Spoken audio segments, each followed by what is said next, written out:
Behind the cape. Michael B. Jordan has discussed that they are moving forward with a Creed series. Let me get that up. That's a bit. Michael B. Jordan says they are developing a Creed spinoff TV show about Adonis's daughter.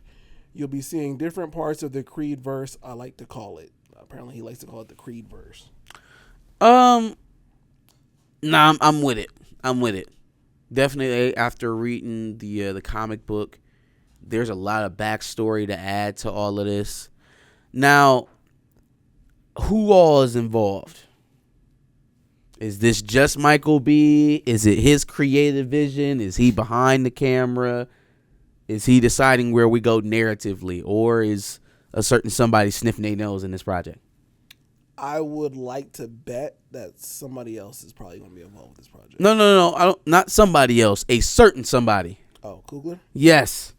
Is he involved with this project at all? Is it like I don't want. Okay, how can I put this respectfully? I would like for Ryan's POV not to taint what I perceive to be a decidedly different direction for Adonis and his family, as opposed to the trauma he was tied to in the Creed series. What I see for Adonis and Amara is a lot different than what was written for Adonis and Apollo. Right? So, as long as we're continuing on the track of what I've seen from the first 3 films, from the comic that Michael B was writing, I'm all with this. Actually, I'm very excited to see it. Because again, by the time we get ready for Creed 4, she could be old enough to be doing Junior Olympics. She could even be just a straight up amateur boxer. Mm-hmm. Like we can actually, could you imagine 2027, 2028, they cast some young black starlet to play Michael B. Jordan's daughter versus the big bad female bruiser Clarissa Shields in Creed 4, or they get Samantha Bumgarner, Amanda Serrano, Katie Taylor to play the villain. Yeah. It'd be tough. Come on, man. You talking about doing something for women's boxing. Yeah. Like that alone, that movie alone. And it will be actually built on something. You can't have the accusation of a Mary Sue. It wouldn't even look like that. Because we would have seen this girl from birth. Mm-hmm. You would be invested from watching all the way from Creed 1. Just don't wrap it in like fucking tragedy. Sure. You know?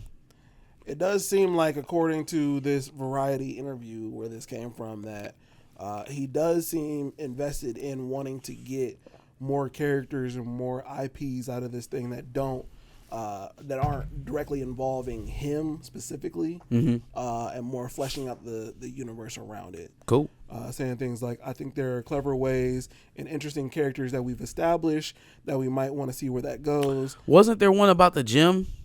Like he was trying to do a show about the whatever the gym was that he was training at. With Wood Harris. Yeah. Yep. Yeah. I feel something like that. I think we might have talked about that at some point. So yeah, there's a lot there that I think they can flesh out a little bit. They're saying it was the Delphi gym. Yep. Yeah. It looks like that's still happening. 2026 maybe. Nice. See, spinoff series set. And it's smart, man. When you know, if you are going to do the work of trying to pass down a mantle, if you're going to do it, at least do the work of building that character up. So how many times will we have seen in different sets of media, will we have seen Amara Creed before we get to the point of actually passing her the torch? It will have then been earned. You will be invested in the character. This is the way to do it. Not, okay, here goes Sherry. Hold it until we age little boy up. All Let right. Damon train her. I'm sure Damien's gonna play a role. I'm sure he'll play a role. That's not the last we've seen of Jonathan Majors in that franchise. I don't know how we got here. I don't know why this was on Trump's priority list, but Rush Hour 4 is here. We gotta do it. We gotta do it. I love that Rush Hour. I love it. The Oriental Mr. Chan. He's our greatest Oriental actor. I believe it. I've always said that. He's great with the kicks and the flips. I love to see it. And then Tucker. That black Tucker. He's one of my faves. He keeps me laughing when I'm drinking Diet Coke. I want to see that Rush Hour 4. Mr. President, do you know that the director has some pretty nasty sexual assault allegations going on? Oh, I don't care about any of that. We just go ahead and we pardon. That's what we do. We pardon. I've got Diddy lined up for January 1st. They don't even know.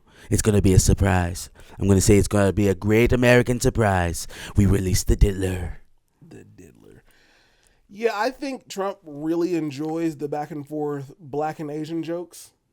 Actually, no, it's just Asian jokes. Mm-hmm. Jackie Chan doesn't say a lot of black jokes, but it's a lot of Jackie Chan. I mean, he'll some light ones every now and then. I smack you back to Africa. No, it's I bitch slap you back to Africa. Yes, Rush Hour 4, even though Rush Hour 3 wasn't that good, Rush Hour 2 is the best, and Rush Hour 1, we here now. Rush Hour 4. I don't know how that's going to look in 2025. I don't know if Chris Tucker is even still Chris Tucker in 2025 or like that. I think he had a stand-up special not too long ago. I mean, I don't know how well the movie's going to do. I think the general, audience that it brings in will probably come back, but I don't know if Rush Hour is still a blockbuster in 2025. But a lot of people probably would have said that about Bad Boys. You see how well that did. So it definitely has potential. I'm a little bit more concerned with how we just kind of skirting over the man having the weirdo cases and it getting fast tracked because the president likes Rush Hour. Like, nigga, you can exert your power on Hollywood. Like, when you want a movie made, you put your fucking foot down. But I mean, bombs flying. We got National Guardmen. They deporting students. Judges sending orders, telling people no, don't remove her. She done got sent to Puerto Rico. Damn. Or not Puerto Rico. Where'd they deport her to? Puerto Rico's still here. They sent her ass somewhere, Venezuela or something like that. It's just crazy. They cracking grandpa's head on Thanksgiving. Just doing wild shit. All sorts of things. But no, Rush Hour 4, get it now. But I need my Rush Hour. There's not enough good TV on. I'm already done with Yellowstone. I need to move on to something else. I want Rush Hour 4. And plus, what are we doing with this iteration? Fox Nation has been very down lately. They haven't been keeping me entertained. I don't know where we go from here. They've got that Kelsey Grammer on there. He did that Girlfriends with all the Negro girls. We didn't really care for it. They all remind me of Omarosa. That's a fact. That is a fact. Yeah, no, I don't know where we go from here. Rush Hour 3 wasn't that good, so Absolutely. The King Gakamus. Gakamus Prime. Macaulay Culkin says he has an idea for a Home Alone legacy sequel. I'm either a widower or a divorcee. I'm raising a kid. I'm not really paying enough attention, and the kid is kind of getting miffed at me, and then I get locked out. My son won't let me in, and he's the one setting traps for me. The house is some sort of metaphor for our relationship. Oh, interesting. Why your wife got to be dead? That's dire. Why she can just go on a vacation or have a work trip or some shit and get stuck because of the weather? Why she got to be dead? No, she's dead. Man, people love tragedy. But no, I mean, it's an interesting concept. I would love to see Macaulay back in the franchise for sure. I've wanted that for years. Yeah, for Home Alone. But I could get down with that, I guess. It's not too bad of a concept. I think that he needs to be paired with another budding child star, if that even exists anymore. But maybe go talk to the homeboy that's playing Harry Potter right now.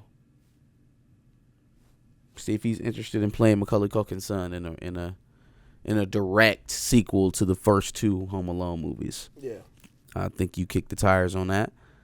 I mean, as long as you get a serviceable actor as the kid, I think having Macaulay Culkin as the dad is going to be the selling point here. So yeah, it's pretty simple. Yep, and he can be Kevin, and the kid's some little new kid. We'll see. I mean, I think that if you're gonna do Home Alone, right? Disney has Home Alone right now, right? Yeah. If you're gonna do Home Alone, that's got to be a major, especially with Macaulay Culkin. That's got to be a major motion picture presentation. You got to get some money behind that. Yeah. And we're gonna talk a little bit about how much money they spending exactly on some of these films today, and a couple stories down the line. William Moloch said Coogler is gonna write it, and his wife will be black, so she has to die. Nah, Macaulay is into. He's with Brenda Song. He's a guy. He likes a different persuasion. Yeah. Scary Movie 6 has wrapped filming. Oh, okay, man. They got that shit done so fast. So fast. Cast it. Got everybody we wanted. They listened to the fans. I think we in for a good movie. I do too. Now, does it come out around Halloween? I don't know. See, my thing is, I don't feel like all the scary movies came out during Halloween, number one. Either. And then also, I felt like there were more summer films than anything. Yeah. Also, are spoof films in style nowadays? Do they have to be for this film to hit? No. You don't think so? No. That's my only worry is... Well, what is it hitting? Like the cultural topics, that's easy. Like you got plenty of shit to talk about, and they've been gone for so long they could dip deep into the well. Yeah. My problem is that still a way to serve the audience in 2025? Do they have to change up from that style of storytelling slightly to fit modern audiences? It's been a long time since we've seen one of those scary movie or date movie or that type of, not another teen movie, that type of spoof film be successful. Cultural satire is always going to go, but it's about how you apply it. It hasn't looked the same over the years, so I just wonder, can you still get an audience behind that? I think so. It was no, that's not really. I was going to say The Blackening, but that wasn't really a spoof. That was just kind of like a scary movie. It might have been not scary movie. Their haunted house movie. What haunted house? You talking about Disney's haunted house? No. The Wayans did or it was like a Paranormal Activity. Yeah, that's what I was thinking. But like, I don't feel like that. Well, kinda. It was kind of like that. Yeah, something like that. Scary Movie came out July 7th, and then I think Scary Movie 2 came out around that same time in like July. So I think, you're right. They all come out roughly in the summertime, basically. Okay. Scary Movie 3, October. That's what I thought. Scary Movie 3 was in October. Yeah. That was the last. No, that was the first one that what's the name had? Who was that? Was it Miramax that was doing these? Dimension film. Dimension. That was the first one they did without the Wayans. The Wayans only did the first two. Yeah. Deadpool and Wolverine. You had something to say about the budget. Oh, yeah. So Forbes is doing these post, post theatrical run articles on the actual budgets of films, which I kind of appreciate because it cuts through a lot of this bullshit that people try to spin about how much money they're actually spending on these movies, and how they anticipate getting the money back. So in the article, they anticipate that the net spend for the budget, and this is just budget now, for Wolverine and Deadpool was somewhere around $530 million. Now they were able to get some of that back on the tax write-offs and what have you. $530 million is insane. To get it down to $430 million, right? So they saved $100 million shooting on location somewhere where they gave them a tax cut for doing so. $430 million is that's $30 million more than they spent on Mission Impossible 6. Right. That movie wasn't profitable, and they hit $700 million this summer, or just around $700 million, I think. Yeah, no, I just remember that movie having an insane budget. But it had a budget of $400 million. Mm-hmm. James Cameron was talking about how much it cost to make Avatar, and it having to make a shit ton of money just to be profitable, and how it's not something that you would want to do in perpetuity. These budgets are getting insane. Yeah. Insane. Because when you can't right your way into the audience's hearts anymore. Spectacle is all you got. Spectacle is all you got. And so, really, pointing out the Deadpool budget to say if they spent upwards of actual dollars. We can talk about money they got back after the fact, but actual dollars they spent was north of $500 million on Deadpool. Mm-hmm.